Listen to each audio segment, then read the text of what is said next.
श्रील प्रभुपाद की जय।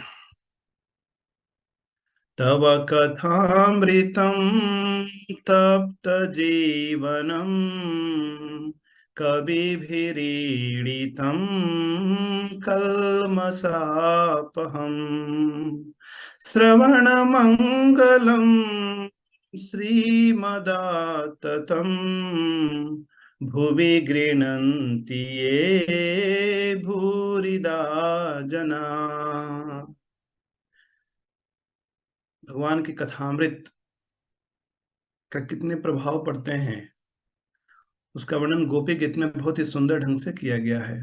तव कथामृतम, हे प्रभु आपका कथा अमृत के समान है। तप्त जीवनम, इस भौतिक संसार में हर व्यक्ति क्या है? तप्त है। तप्त यानी कि जल रहा है। क्यों जल रहा है? इच्छाओं के कारण जल रहा है। बहुत सारी उसकी इच्छाएं पूरी होती हैं और बहुत सारी इच्छाएं पूरी नहीं होती हैं, और ये इच्छाएं ही कभी कभी हमारे जीवन में महान संकट, यानी कई बार गलत इच्छाएं हमारे दुख का कारण बनती हैं। शराब पीने की इच्छा है, किसी को कुछ और करने की इच्छा है, यानी अशुद्धता क्या है हमारे जीवन में अमंगल लाती है। और भगवान की कथामृत श्रवण मंगलम, भगवान की कथा सुनने से हमारे जीवन में जो अशुद्धता है, अभद्रताएं हैं, वो दूर चली जाती हैं। इम्प्यूरिटीज क्या है? अशुद्धियां क्या है? लेस वैल्यूएबल चीज को हमने बहुत ज्यादा वैल्यूएबल बना दिया है। जैसे मानो किसी के ऊपर गुस्सा आ रहा है, हम सोचते उसको डांटना बहुत जरूरी है उसको ठीक करना चाहिए, उसको दिखाना चाहिए, मेरी शक्ति दिखनी चाहिए उसको। अभी देखो भगवान का भजन छोड़कर इसमें हम लग गए, यानी कि लेस वैल्यूएबल चीज को हमने क्या बना दिया? More valuable. तो इस भौतिक संसार में हर व्यक्ति जल रहा है। तप्त जीवनम कभी भी रीडितम कल्मषापहम्, लेकिन जो केवल कवि, जो बुद्धिमान लोग हैं, केवल वे लोग ही श्रवण में रुचि लेते हैं, भगवान की कथामृत का आस्वादन करते हैं। सामान्य लोफर क्लास लोग यहाँ वहाँ के नॉवेल पढ़ते हैं और पता नहीं कौन कौन सा लिटरेचर पढ़ते हैं, फिक्शंस वगैरह, लेकिन भगवान की कथाएं श्रेष्ठ लोगों के लिए है।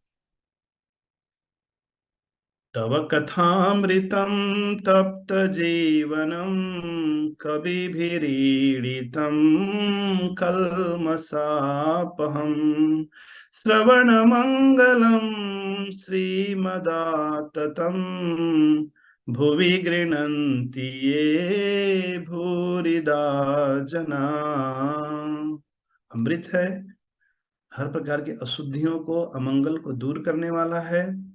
जो बुद्धिमान लोग हैं वे भली भांति जानते हैं कि हमारे हृदय में जो अनर्थ है, उन अनर्थों का कैसे समन करना है।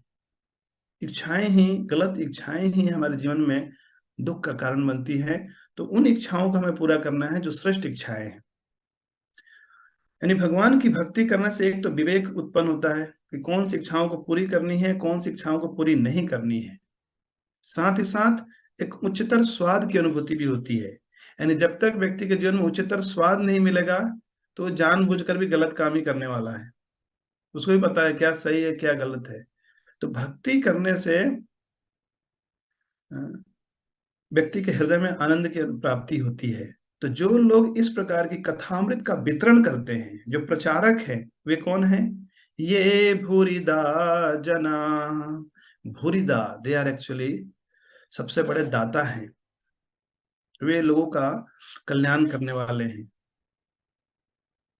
तो इसलिए कृष्ण के बारे में जो दूसरों को संदेश देते हैं, लोगों को कृष्ण के निकट लेकर आते हैं, वे सबसे बड़े दाता हैं, सबसे बड़े डोनर हैं एक तरह से। तो हमें ऐसे भक्तों की संगति करनी चाहिए और अपने जीवन में अमंगल को दूर करके महामंगल का आह्वान करना चाहिए।